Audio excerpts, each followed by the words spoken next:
59 years after, and it's like we take one step forward and several backwards. 59 years after, and we still struggle to unite as one nation. So I still see so many fault lines like seismic disasters. We are still not really a cohesive unit, because if you look closely you will see fractures.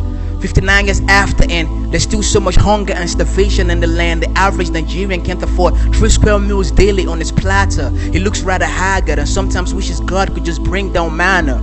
But the elites, the bask in glamour, living lavish in grandeur with their children overfed and pampered. 59 years after, and our politicians still feed us lies and propaganda. Plus, our elections are still not totally free from rancor. When it's the ballot or the bullet, so many politicians still choose the latter, littering our streets with cadavers, wreaking havoc just for access into government cabinets. 59 years after, and power failure is still an issue. Just 1 year to the so-called Vision 2020, and we still grapple with electrical blackness, groping for matches just to light up lamps and lanterns. Still the same old patterns. 59 years after, and we are lagging behind when other nations are moving faster. I mean, there's nothing to write home about our poor education standard.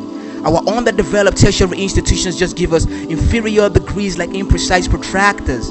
We still fall short like an unbalanced Judah bagger. 59 years after, and insecurity is a big challenge. We are exposed to an array of deadly hazards. If it's not the extremists and the terrorists, it's the bandits and kidnappers. If it's not the ruthless cultists and the gun-wielding gangsters, then it's environmental factors of pollution that lead to cancer. It's like we are trapped in a miasma. 59 years after, and there's no much improvement, hence the reason for the brain drain as we look outside for greener pastures, and then we become victims of xenophobic attacks, bruised and battered. 59 years after, and we have gone from Africa's giant to the world's poverty capital despite all our natural resources. It's like being in the river yet having your eyes stung by ladder. 59 years after, and we are struggling to implement the meager minimum wage. There are salaries yet unpaid, and unemployment is a rising wave. 59 years after, and youths are boiling in rage, filled with so much anger that it rivals the alter ego of Bruce Banner. 59 years after, and life down here is harder than Paris plaster. It's like the aftermath of missing the rapture. Scratch that, it has to be worse than the Great Tribulation. 59 years after, and there's so much corruption, so many questions with no answers.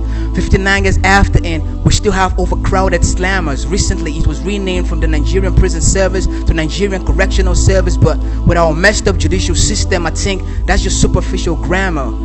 59 years after, and the hardship we're facing today is not much different from what we suffered during the era of our colonial masters. Just take a look at our death profile and you will see that we are not truly free. Freedom, that's more of an illusion, like a phantasma. 59 years after, and it's like we are drifting with no anchor. Our moral fabric is tattered. We are just known these days for producing fake pastors and scammers. There's just so much insanity like the left side of Yaba. 59 years after, and I try to stay positive, but I don't know, man, it's just so much drama. 59 years after.